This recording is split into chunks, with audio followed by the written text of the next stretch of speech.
Shalom mtu wa Mungu, na kusalimu katika jina la Bwana wetu Yesu Kristo. Karibu katika darasa letu la kujifunza neno la Mungu. Na huu ni mwendelezo wa darasa linalohusiana na wokovu. Wokovu wa kweli ni upi? Wokovu wa kweli ni upi? Na darasa hili kwa nini limekuja ni kufuatana na kutokea kwa wimbi kubwa la watu ambao wanakiri kwamba wamemwamini Yesu Kristo, lakini ukiangalia katika jicho la kibiblia na la kiroho unagundua kwamba kuna uongo au kuna udanganyifu au kuna mapungufu mahali fulani. Kwa hiyo katika madarasa haya utaweza mwenyewe kuupima wokovu uliopokea ni wokovu upi. Je, ni ule ambao tunausoma kwenye maandiko au wokovu mwingine? Katika darasa lililopita tuliangalia eneo la ukiri. Ikiwa hujapata darasa hili au fundisho hili unaweza kaangalia katika vipindi vya nyuma. Tukaona ukiri wa kweli ni upi? Ni ule ukiri ambao unaambatana na gharama. Lakini katika ile eneo la ukiri kuna jambo lingine ambalo tunajifunza katika kumwamini Yesu. Tumeona katika kile kitabu cha Warumi sura ile ya 10. Maandiko haya yanazungumzia kupokea wokovu. Warumi sura ya 10 mstari ule wa 9, neno la Mungu linasema, kwa sababu ukimkiri Yesu kwa kinywa chako ya kuwa ni Bwana na kuamini moyoni mwako ya kuwa Mungu alimfufua katika wafu utaokoka. Kwa hiyo ukimkiri Yesu kwa kinywa chako ya kuwa ni Bwana. Angalia ile neno Bwana. Na leo tunaangalia ubwana. Huu Bwana ni upi? Ubwana, huu Bwana ni upi? Ukimkiri kwa kinywa chako ya kuwa ni Bwana. Kwa nini situmie neno lingine, labda mfalme, labda mtawala, labda Mungu? Ukimkiri kwa kinywa chako kuwa ni Mungu. Kwa nini natumia neno Bwana? Lazima ufahamu Bwana ni upi. Lakini kabla kuangalia, nataka tuone mahusiano mbalimbali ambayo Mungu ameyatengeneza kati ya sisi na yeye. Tulishawahi kujifunza darasa kama hili huko nyuma. Kuna mahusiano kati ya Mungu na muumba na kiumbe. Mungu ni muumba na kiumbe. Haya ni mahusiano ambayo Mungu ametutengenezea. Mungu sisi tunamuita Mungu, lakini sisi ni viumbe vyake. Lakini kuna mahusiano ya baba na mtoto. Mungu wetu ni baba, alitufanya sisi kuwa watoto wake kwa kupitia Yesu Kristo. Kwa hiyo unaweza kuelewa kwamba tunapomuita Mungu na tunapomuita baba kuna namna mbili au ladha mbili tofauti ambazo zinaambatana, au sifa au matokeo ya kumuita baba ni nani. Na yeye kutuita sisi watoto. Sisi tunaitwa watoto wake, tunakuwa warithi. Umeona? Tukiwa viumbe tunakuwa ni tofauti kabisa. Lakini watoto tunakuwa warithi. Lakini kuna mahusiano mengine ambayo aliyotengeneza kati ya sisi na yeye, ni kama vile mume na mke. Mungu ni mume wetu, sisi ni mke kama kanisa. Mahusiano ya kindoa sisi na Mungu wetu tunayo. Na Mungu anatuita karibu sana. Ndoa maana yake ni kwamba wale wawili wanakuwa mwili mmoja. Kwa sisi tunakuwa kitu kimoja na Mungu. Lakini kuna mahusiano mengine ambayo Mungu aliyatengeneza na sisi. Ni mahusiano ya mtu na rafiki. Yesu anasema siwaiti watumwa bali marafiki. Umeona? Haya ni mahusiano mbalimbali na yako pia mengine. Lakini kuna mahusiano ambayo Mungu anataka sisi tuwe nayo sisi na yeye. Na mahusiano hayo ni mahusiano kati ya Bwana na mtumwa. Sisi tunapomuita Yesu Kristo Bwana, automatically tunajifanya sisi kuwa watumwa wake. Automatically sisi tunakuwa watumwa wake. Na tutaangalia sifa za mtumwa na sifa za Bwana ni zipi. Ili wewe unasema umemkiri Yesu kuwa ni Bwana, je, kweli Yesu ni Bwana kwako? Kwa sababu usipofahamu kwamba lazima awe Bwana kwako, kuna hasara kubwa utakutana nayo. Na hasara yenyewe ni ipi? Tunisoma kwenye kile kitabu cha Luka sura 6 mstari wa 46. Twende pamoja, Luka sura 6 mstari wa 46. Luka sura 6 mstari wa 46. Angalia Yesu anachosisitiza na anatoa angalizo. Anasema, na kwa nini mnaniita Bwana Bwana walakini hamyatendi nisemayo? Unamuita Yesu Bwana lakini utenda anayosema. Anasema, kila mtu aje kwangu na kuyasikia maneno yangu na kuyatenda, nitaonyesha mfano wake. Mfano wake ni mtu ajengee nyumba na kuchimba chini sana na kuweka msingi juu ya mwamba, na kulipokuja gharika, anasema mto ulishukia nyumba ile kwa nguvu usiweze kuitikisa kwa kuwa imejengwa vizuri. Lakini yule aliyesikia hila hakutenda. Mfano wake ni mtu aliyejenga nyumba juu ya ardhi pasipokuwa na msingi, na mto ukaishukia kwa nguvu ikaanguka mara, na maangamizi yake nyumba ile kama kubwa. mnaniita Bwana Bwana, lakini mmeyatendi ninayowaambia. Unapata hasara ya kujenga nyumba, lakini nyumba hiyo mwisho wa siku inaanguka. Unapata hasara ya kusema nimeokoka, nampenda Yesu, mimi ni Mkristo, ndio nitakwenda mbinguni, ninakwenda kanisani, afu mwisho wa siku ninakwenda jehanamu. Kwa sababu gani? Umeshindwa kufahamu kwamba Yesu Kristo anataka maneno yake yasikiwe na kutendwa. Maana yake ni kwamba anataka unaposema umemwamini uwe ni mtendaji wa kile anachokuamuru kukitenda. Na mahusiano kati ya Bwana na mtumwa, maana yake ni kwamba Bwana wako anakuamrisha kitu unakitenda, ni amri. Sio ombi, ni amri. Ni unamtumikia kama mtumwa asiyekuwa na faida. Ndicho Yesu alichosema kuhusiana na habari ya Bwana na mtumwa, jinsi mtumwa anavyopaswa mtumikie bwana wake. Kuna mfano alisema katika kile kitabu cha Luka sura 17 kuanzia mstari wa 7. Akazungumzia kuhusiana na Bwana, akasema ni sawa na mtu ambaye Bwana ana mtumwa wake, afu akaenda shambani au kwenda kuchunga. Akaenda kutumika kuanzia asubuhi mpaka jioni. Alafu aliporudi, badala yule mtumwa akapumzike, bwana wake anamwambia niandalie tena chakula, nihudumie, niandalie maji ya kuoga, nifulie nguo zangu. Kwa hiyo amerudi saa 12, badala akapumzika, anaendelea tena kufanya kazi. Anaendelea kufanya kazi mpaka usiku saa 6, baadaye ndio yule bwana anamwambia kapumzike. Maana ni kwamba yule mtumwa hawezi kupumzika bila agizo la bwana wake. Na Yesu anasema na nyinyi hivyo hivyo fanyeni hivyo, mseme kuwa sisi ni watumwa tusiokuwa na faida. Tumefanya tu atupasao kufanya. Wewe lazima ujifanye kuwa mtumwa usiokuwa na faida. Hivyo ni vigezo vya mtu ambaye amekiri ukiri wa kweli na wokovu wa kweli. Ni lazima akubali kuwa mtumwa. Maagizo mengi Yesu ametupa ya kuyatenda. Kwa mfano, ukisoma kile kitabu cha Waebrania sura 10 mstari 25. Yesu anatuamuru, anasema wala msiache kukusanyika pamoja kama ilivyo desturi ya wengine.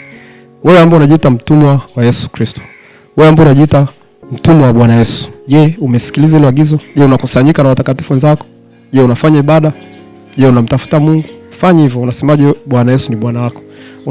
Unamsikia lakini utende anakuambia. Ndio maana simu nyingine anasema wengi watakuja kusema Bwana Bwana, tukufanya miujiza, tukutoa pepo kwa jina lako, tufanye hivi na hivi. Yesu anaambia siwajui ninyi mtendao maovu. Maana ni kwamba hawana matendo yanayoendana na kile ambacho wamemkiri Bwana Yesu. Kwa hiyo kusema Bwana Bwana, hiyo sio tija. Kusema Bwana Yesu, kusema Yesu kumpigia magoti, hiyo sio tija. Je, unasikiliza anachokuambia? Umeokoka, je, unatii anachokueleza? Unatembea huko nje, unatembea nusu uchi huko barabarani, umemtii Yesu Kristo? Anaposema wanawake wavae mavazi ya kujistiri, unajistiri mwanamke? Anaposema mkae kwa adabu, unakaa kwa adabu? Anaposema mpende jirani yako kama nafsi yako, je, unafanya bidii kuonyesha hilo jambo? Au ni mtu ambaye unavisa? Anaposema samee, je, unasamee? Samee mara 7 sababu unafanya hivyo, au unamwekea mtu uchungu? Unasema nimemtii Bwana Yesu. Bado hujamtii Bwana Yesu. Je, wokovu gani huo ambao umeupokea? Ndio maana tunasema ukisema umeokoka, basi hakikisha matunda ya wokovu yanakaa nyuma yako. Kwa sababu usipofanya hivyo kuna hatari kubwa sana huko mbeleni, aidha kukataliwa au kukosa vitu katika imani ambayo wewe umeipokea. Hili ni jambo la kujifunza na ni jambo la msingi sana. Bwana ametuagiza akasema imetupasa kuomba siku zote. Kama yeye alikuwa anaomba Bwana wako, kwa nini usiombe? Wewe ni nani useme mimi maombi nitaomba tunavyotaka? Tukienda kwa Yesu hatuendi tunavyotaka. Tukienda kwa Yesu tunajiweka chini ya mamlaka yake. Ndio maana utaona hata mitume kama Paulo na mitume wengine hata katika nyaraka zao wanaanza kusema Paulo mtumwa na mfungwa wa Yesu Kristo. Walikuwa wanajiita watumwa, walikuwa ni watumwa kweli. Mitume walikuwa ni watumwa kweli kwa Bwana Yesu. Walikuwa sio tu watu wa kusema na kujiamulia mambo na kusema ngoja nikafanye kitu fulani kwa sababu nimeamua. Hapana. Kila jambo alikuwa analifanya, je, lilikuwa na line au laendana na kile kitu ambacho Kristo amekiagiza? Je, Bwana ameagiza nini? Tusipomtii Bwana tutafanyaje? Na zamani walikuwa wanajua kabisa Bwana siku zote anakuwa na mamlaka ya kumtenda chochote mtumwa wake asipotii, kwa sababu amemnunua kwa gharama yake. Yaani ni kwa namna nyingine Bwana na mtumwa alikuwa na tofauti na wanyama. Yaani maana yake ni kwamba punda, mwanadamu aliyenunuliwa mtumwa, slave, walikuwa ni kitu kimoja kwa Bwana, isipokuwa Bwana alikuwa anampa huyu kwa sababu ni mwanadamu, alikuwa anampa heshima ya kibinadamu. Lakini wale kule walikuwa ni wanyama, lakini kazi, shughuli, utii ni ule tu. Kwa hiyo sisi lazima tujifanye kama vile yule mbwa wako nyumbani anavyokutii. Mbwa wako ukimuita haraka na kuja, asipotii unajua ni kitu gani utakifanya. Naye anajua kwamba wewe ni bwana wake, ndio maana akutii. Ndio maana anajua unapomwelekeza, unapomchukua ng'ombe wako na kwenda kumlimisha katika shamba lako, hawezi kusema leo sitaki. Anajua kitu gani kitampata. Lakini sisi tunakuwa tunafanya mambo juu. Ndio maana hata wakati mwingine utashangaa mtu tumwambia twende tukamtumikie Bwana, twende tukahubiri Injili. Atakwambia ngoja kwanza, sijisikii leo, nimeamka. Atumtumikie Yesu wa kujisikia. Yeye ni Bwana wetu, tunamtii popote pale. Anatuambia tu tayari kwa wakati unaofaa na usiofaa. Je, wakati wako ni upi wewe? Unaofaa na usiofaa. Lakini unamtafuta Mungu kwa wakati unaofaa. Unasema ngoja kwanza mimi kwanza nifanye kazi nipate pesa.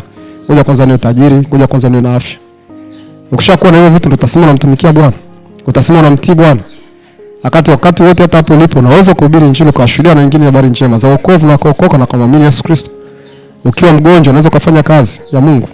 Ukiwa una pesa unafanya kazi ya Mungu. Ukiwa maskini unafanya kazi ya Mungu. Ukiwa tajiri unafanya kazi ya Mungu. Huo ndio Bwana ambao tunauzungumzia au unazungumziwa kwenye maandiko. Lakini ukiwa Mkristo unasema nimemkiri Yesu ya kuwa ni Bwana, ndio nimemkiri ya kuwa ni Bwana. Lakini aonekane utiifu wote nyuma yake. Aonekane ukitii maagizo yake. Aonekane ukifanya bidii na juhudi katika kubadilika mwenendo. Uko vile vile tu. Aonekane kufanya bidii hata uchomwi pale ambapo unapofanya dhambi. Unaokoka. Kuna wokovu kweli? Yesu anasema wengi watakuja kuniita Bwana Bwana, lakini nitaambia siwajui ninyi, ondokeni kwangu mtendao maovu. Mathayo sura 7. Jiangalie sana, je, wewe ni mtu yupi? Unamtii Yesu na unamwona Yesu kama ni Bwana, Master, au unamwona Yesu kama vile mtu fulani? Unamwona kama ni mtoto wa Mungu? Unamwona kama tu ni mtu ambaye tutamtafuta Jumapili kwa Jumapili? Ni mtu ambaye tutatembea naye tukipindi fulani? Ni mtu ambaye tutasikiza maneno yake? Hapana. Anasema timizeni wokovu wenu kwa kuogopa na kutetemeka, mkijua kwamba Mungu anatenda kazi ndani yenu. Wafilipi 2:12. Unautimizaje wokovu wako? Je, unaogopa na kutetemeka? Unaogopa mbele ya Bwana wako? Usipofanya jambo kwa wakati, je, unaogopa na kutetemeka? Yesu amekuagiza ufanye kitu fulani, wewe ukifanye, unaogopa na kutetemeka kweli? Una Bwana kweli ndani yake? Angalia Ukristo wako na wokovu wako. Kumbuka darasa hili linaangazia wokovu wa kweli ni upi. Kwa ni vizuri sana ujitahidi kujua kwamba je, nilichokipokea kina misingi kweli ya kiroho ndani yake? Je, ni kweli ni kile ambacho Yesu alikiagiza katika maandiko? Kama sio, basi Bwana kusaidie na Bwana atatusaidia tuko pamoja. Hivyo basi darasa hili fupi ni kukukumbusha kwamba Yesu Kristo ndiye Bwana.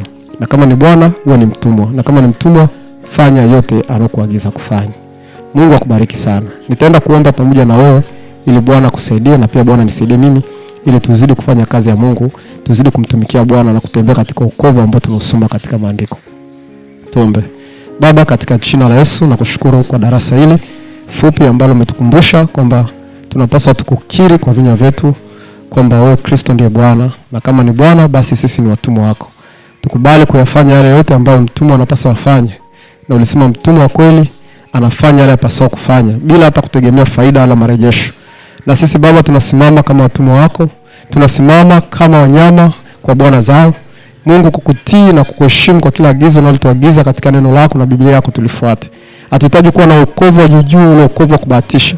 Hatuhitaji kuwa na ule wokovu wa udanganyifu na ule wokovu wa uongo ambao tuusomi katika maandiko.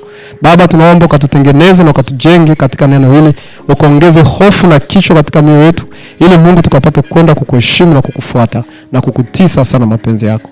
Asante Roho Mtakatifu kwa kuwa Mungu umetujalia sisi watoto wako na sisi tumefanyika kuwa watumwa wako na kutupa neema hii siku ya leo. Ninaomba haya nikiamini na kupokea katika jina la Yesu. Amen. Amen. Mungu akubariki sana. Tunaendelea katika darasa hili fupi, madarasa ni mafupi. Tutaenda kuangalia tena na zaidi katika maeneo mengine ambayo yanahusiana na wokovu wa kweli ni upi. Mungu akubariki sana. Shalom.